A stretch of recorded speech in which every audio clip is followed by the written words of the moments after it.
Mga kapuso, ma-inspire kita karong buntaga sa kabayanihan nga gihimo sa grupo sa mga motorcycle riders sa Misamis Occidental. Kung asa, ilang gitukuran og balay ang usa ka miyembro nga nawad-an og panimalay tungod sa baha sa ilang lugar. Aron sayro ng ilang storya ato makauban si Jack Abayle, ang presidente sa Charity Riders for One Mindanao. Jack, good morning and welcome din sa At Home with GMA Regional TV. Kumusta ka? Actually, good morning po mga kapuso, labi na sa ato nga mga tigpaminaw nga nagsunod sa programa sa kapuso. Kami inyong pagumustahon kado sa tabang sa Ginoo. Maayo ra ang among nga kahimtang.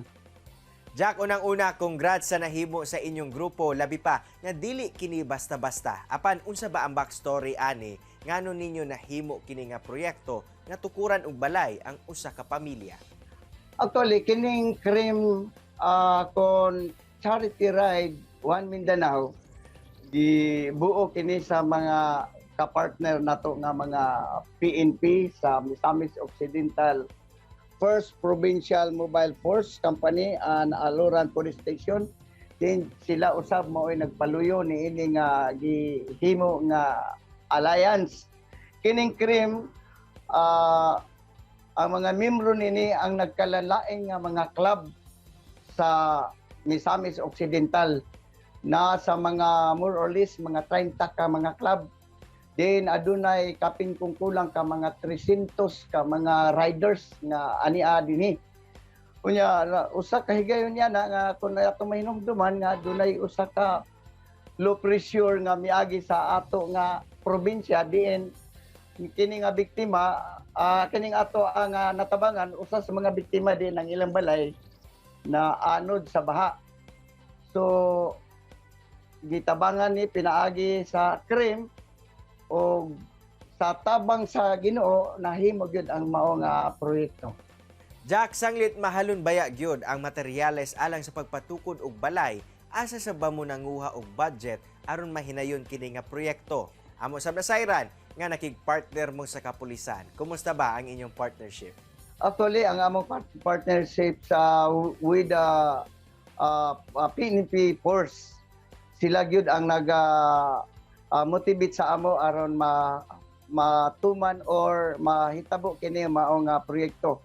Nga pinaagi usab sa mga riders diin gihikap sa Ginoo ang mga kasing-kasing nini nga wala gyud magmakuli. Actually, ang mga miyembro ni ining CRIM or mga club nga niya dinidili ni sila mga dato. Kung naa may mga dato nga naa dinhi pipila lang kabuok sila. Pero tungod kay gigamit ni mga tawana ingon nga instrumento sa Ginoo aron makatabang sa nanginahanglan na produce namo ang salapi. Ug daghan ang nagtabang nini nga mga individual nga mga riders, mga motor club, maingon man usab mga vloggers, mga PNP, ug daghan po ang mga personalidad nga mitabang nini apil ang mga religious group. Karon ba dyan, kumusta ba? Nahuman na ba ang balay sa pamilyang Torres nga inyong gitabangan? Ug unsa sa ba ang nahimong reaksyon nila no nga pinasahi ang inyong pagtabang sa ila?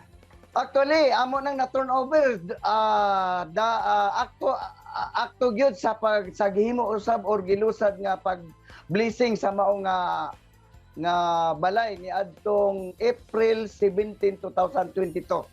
Sila biyan ang kalipay nila nga ni atong yung na-feel nga daw halos mutulo ang ilang duha sa dako kayo nga nila pagpasalamat nga din ang ilang balay nga nabanlas ni barog pagbalik nga hilabihan na hinuon kaayo kanindot.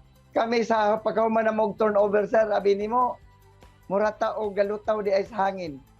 Dinhi na mo na feel nga pagkanindot di ay kaayo nga kanang makatabang ta sa atong mga kaigsuon nga naninahanglan.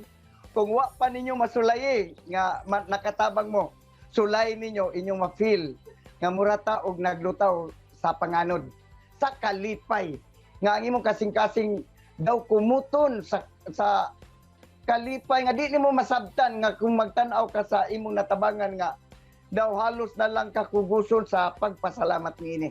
Ang among advocacy ani nga riders mao gyud ang kinigitawag namo og bayanihan program. Mao na pinakauna or pinaka-objective nga no gitukod namo ni nga mga grupo.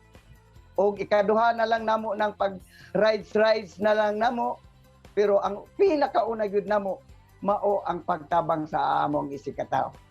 Daghang salamat Jack sa imong oras kag gihatag diri sa At Home with GMA Regional TV. Panghinaot nako nga pinaagi sa inyong storya, mas daghan pa ang ma-inspire nga motabang sa nanginahanglan. Amping mo kanunay. Kini ang At Home with GMA Regional TV.